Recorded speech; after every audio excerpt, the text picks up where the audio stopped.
ಕೆಎಸ್ಆರ್ಸಿಪಿ ನಾಯಕರು ತುಪ್ಪದ ಬೆಲೆಗಳ ಮೇಲೆ ಅಸಂಬದ್ಧವಾಗಿ ಮಾತನಾಡ್ತಾ ಇದ್ದಾರೆ.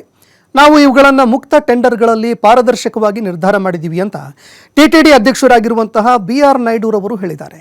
ನಮ್ಮ ಆಡಳಿತ ವರ್ಗ ಅಧಿಕಾರಕ್ಕೆ ಬಂದಾಗ ನಾವು ಮೊದಲು ಭಗವಂತನ ಆಹಾರ ದಾನದ ಗುಣಮಟ್ಟದ ಬಗ್ಗೆ ರಾಜಿ ಮಾಡಿಕೊಳ್ಳದೇ ಇರೋದಕ್ಕೆ ನಿರ್ಧಾರ ಮಾಡಿದ್ದೀವಿ. ಕಡಿಮೆ ಬೆಲೆಗೆ ಸರಕುಗಳನ್ನು ಖರೀದಿ ಮಾಡಿ ಭಗವಂತನಿಗೆ ಕಡಿಮೆ ಗುಣಮಟ್ಟದ ನೈವೇದ್ಯ ಭಕ್ತರಿಗೆ ಅನ್ನದಾನವನ್ನು ನೀಡುವಂಥದ್ದರಲ್ಲಿ ಅರ್ಥವಾದರೂ ಏನಿದೆ? ಈ ವಿಷಯದಲ್ಲಿ ನಮಗೆ ರಾಜಿ ಮಾಡಿಕೊಳ್ಳುವ ಉದ್ದೇಶ ಇಲ್ಲ. ತುಪ್ಪದಲ್ಲಿ ಮಾತ್ರ ಅಲ್ಲ, ಎಲ್ಲ ರೀತಿಯ ಪದಾರ್ಥಗಳಲ್ಲೂ ಕೂಡ ನಾವು ಗುಣಮಟ್ಟದ ಮಾನದಂಡಗಳನ್ನು ಹೆಚ್ಚಳ ಮಾಡಿದ್ದೀವಿ.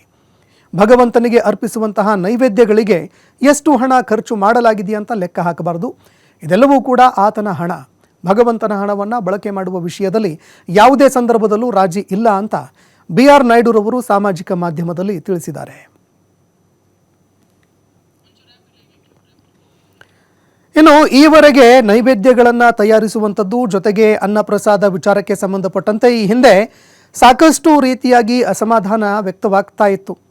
ಆದರೆ ಇದೀಗ BR ನಾಯ್ಡುರವರು ಅಧ್ಯಕ್ಷರಾದ ಬಳಿಕ TTDಯಲ್ಲಿ ಆಹಾರ ಗುಣಮಟ್ಟ ಆಗಿರಬಹುದು, ಜೊತೆಗೆ ಆಹಾರ ಪದಾರ್ಥಗಳಲ್ಲಿ ಬಳಕೆ ಮಾಡುವಂತಹ ಮಟೀರಿಯಲ್ಗಳು, ಅದರ ಕ್ವಾಲಿಟಿ, ಇದೆಲ್ಲದರಲ್ಲೂ ಕೂಡ ಸಾಕಷ್ಟು ಬದಲಾವಣೆಗಳಾಗಿದೆ.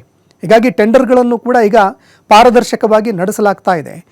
ತಿರುಪತಿಯಲ್ಲಿ ನೀಡಲಾಗುವಂತಹ ಲಡ್ಡುಗಳಲ್ಲಿ ಬಳಕೆ ಮಾಡುವಂತಹ ತುಪ್ಪ, ಆ ತುಪ್ಪದ ಗುಣಮಟ್ಟ ಇದೆಲ್ಲವನ್ನೂ ಕೂಡ ಈಗ ಬಹಳಷ್ಟು ಕೂಲಂಕುಷವಾಗಿ ನೋಡಲಾಗ್ತಾ ಇದೆ.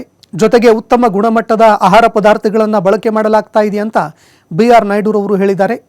ಇನ್ನು ನಮ್ಮ ಆಡಳಿತ ವರ್ಗ ಬಂದಾಗ ನಾವು ಮೊದಲು ಭಗವಂತನ ಆಹಾರ ದಾನದ ಗುಣಮಟ್ಟ ಏನಿದೆ ಅದರ ಬಗ್ಗೆ ರಾಜಿನೇ ಮಾಡಿಕೊಳ್ಬಾರ್ದು ಅಂತ ನಿರ್ಧಾರ ಮಾಡಿದ್ವಿ. ಕಡಿಮೆ ಬೆಲೆಗೆ ಸರಕುಗಳನ್ನು ತರೋದು, ಅಂದರೆ ಆಹಾರ ಪದಾರ್ಥಗಳನ್ನು ತರೋದು, ಭಗವಂತನಿಗೆ ಕಡಿಮೆ ಗುಣಮಟ್ಟದ ನೈವೇದ್ಯ, ಭಕ್ತರಿಗೆ ಅನ್ನದಾನ, ಇದೆಲ್ಲವನ್ನು ಕಳಪೆ ಗುಣಮಟ್ಟದಲ್ಲಿ ನೀಡುವಂಥದ್ದರ ಅರ್ಥವಾದರೂ ಏನು ಅಂತ ಪ್ರಶ್ನೆ ಮಾಡಿದ್ರು. ಈ ವಿಷಯದಲ್ಲಿ ನಮಗೆ ರಾಜಿ ಮಾಡಿಕೊಳ್ಳುವಂತಹ ಉದ್ದೇಶನೇ ಇಲ್ಲ.